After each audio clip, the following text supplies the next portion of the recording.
সংসারের গোপালের কাজ ছাড়াও কিন্তু আমার আরও কাজ আছে। আমি কিন্তু একজন বিউটিশিয়ান। তো আমি সব রকম কাজই পারি। আইব্রো থেকে শুরু করে ফেসিয়াল, বিয়েবাড়ি সাজানো, সব ব্রাইড সাজানো সবই পারি। তো যাই হোক, আমি অতটা প্রচার করি না, কারণ আমি অতটা টাইম দিতে পারি না, তাই জন্য। তো যতটুকু পারি তোমাদের সাথে আজকে শেয়ার করছি, একটুখানি দর্শন করবে। তো রাধে রাধে, সকলকে আমার চ্যানেলে অনেক অনেক স্বাগত। আশা করি আপনারা সকলে খুব ভালো আছেন। আপনাদের গোপালের আশীর্বাদে আমিও ভালো আছি। তো দেখেন, সকালবেলা রান্নাটা বসাই দিয়েছি, আর এদিকে গোপালের জন্য যে কী কী রান্না করছি, শাক করছি, ওল ভাজা দিয়েছি, আর ওল আলু দিয়ে রসা করছি, আর পাঁপড় ভেজে দেবো, শশা বানিয়ে দেবো। এই ছিল আজকে দুপুরের রেসিপি। তো রান্নাটা খুব তাড়াতাড়ি হয়ে গেছিলো, একদম পাতলা করে ঝোল করেছি, কারণ একদম গরম এত পড়ছে, মানে একবার সকালে গরম রাতে ঠান্ডা, এইরকম করে করে শরীর খারাপ করছে।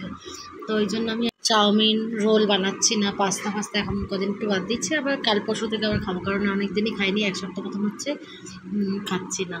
তো আজকে গোপালকে দর্শন করে নাও, এই যে গোপালের শৃঙ্গার দর্শন করো। আর আজকে গোপালকে 10টার সময় আমি কিন্তু চিপস দিয়েছিলাম, আলুর চিপস, কারণ এতটা দেরি হয়ে গেছিলো কাজ রান্নাবান্নার, আর বাড়িতে একটু লোক কাজ করছে, ওই জন্য অনেক দেরি হয়ে যায় বলে আমি তাড়াতাড়ি করে গোপালকে একটু চিপস দিয়ে দিয়েছি। মুড়ি ছিল না, নাহলে মুড়ি আর ঝুড়ি ভাজা দিতাম।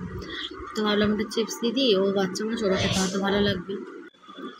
তারপরে আমি আবার তো চলে আসলাম, আমাদের মাঠের প্যান্ডেলে কাজ হচ্ছে, সেটাও তো তোমাদেরকে দেখিয়ে দিলাম। আর ওখান থেকে এসে আবার গোপাল সোনাকে যে ভোগ লাগিয়ে দিয়েছি।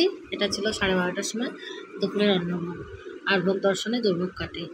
তো এই ছিল আজকে দুপুরবেলার মেনু। আর দুপুরবেলা সেবা দেওয়ার পরে আবার দেখো নিচে চলে যাবো, আমাদের বাড়িতে কাজ হচ্ছে, মানে পুজোর আগে আমাদের বাড়ি পরিষ্কার করানো হয়। তো একজন কাকা কাজ করছে, তো তার জন্য একটু ওখানে গিয়ে দাঁড়িয়ে থাকতে হচ্ছে। আর তারপরেই চলে গেলাম বিকালবেলা, আবার এই যে চাঁদা তুলতে চলে গেছে। তো পাড়ার মহিলারা পাড়ায় বেরোলে যেরকম অবস্থায় থাকে, তো প্রত্যেকে সেরকম অবস্থায় আছে।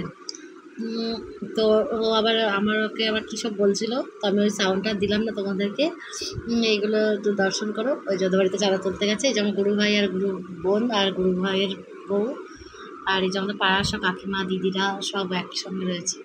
তারপরে বাড়িতে চলে আসলাম, আর গোপাল সোনাকে সেবা দিয়ে দিয়েছি রাতের। আর এদিকে চলে এসেছে ফেসিয়াল করতে, আইব্রো করতে। তো আজকে দুজন করবে, কারণ একসাথে অতগুলো জনকে করানো সম্ভব নয়। কালকে আবার কয়েকজনকে করবো, নইলে রাত্রির হয়ে যায়, তো অনেক দেরি হয়ে যাবে। আর আমি ওই পার্লারের মতন তাড়াতাড়ি শর্টকাটে করতে পারি না, আমি একটু ধৈর্য ধরে সুন্দরভাবে করে দিই। তো যাই হোক, এদিকে ফেসিয়াল হয়ে গেছে, আইব্রো হয়ে গেছে, আর একজনেরও একটুখানি বাকি আছে, ওদের দুজনের হয়ে গেলে আমি আমার সেবা নেব। তো আমি গোপালের সেবা ছাড়াও কিন্তু এই কাজগুলো করি, তাই জন্য তোমাদেরকে একটু দর্শন করালাম, যে সারাদিন কিন্তু একটু বসার সময় পাই না। তো এইভাবেই আজকে ভিডিওটা শেষ করছি। রাধে রাধে, সকলে